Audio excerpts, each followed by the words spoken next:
नमस्कार शेतकरी मित्रांनो, खानदानी शेतकरी यूट्यूब चॅनलमध्ये आपले सर्वांचे स्वागत आहे। आज आपण बघणार आहोत 8 फेब्रुवारी वार शनिवार रोजीचे कांदा बाजार भाव।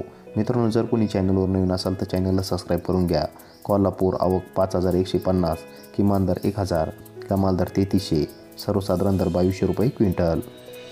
छत्रपती संभाजीनगर आवक 693, किमान दर 700, कमाल दर 2400, सर्वसाधारण दर 1550 रुपये क्विंटल। येवला आवक 7000, किमान दर 500, कमाल दर 2601, सर्वसाधारण दर 2150 रुपये क्विंटल। येवला आंध्रसूल आवक 3000, किमान दर 500, कमाल दर 2421, किमान दर 2200 रुपये क्विंटल। पिंपळगाव सायखेडा आवक 2580, किमान दर 1000, कमाल दर 2400, सर्वसाधारण दर 2150 रुपये क्विंटल। पिंपळगाव बसवंत आवक 15200, किमान दर 650, कमाल दर 2976, सर्वसाधारण दर 2200 रुपये क्विंटल। धन्यवाद।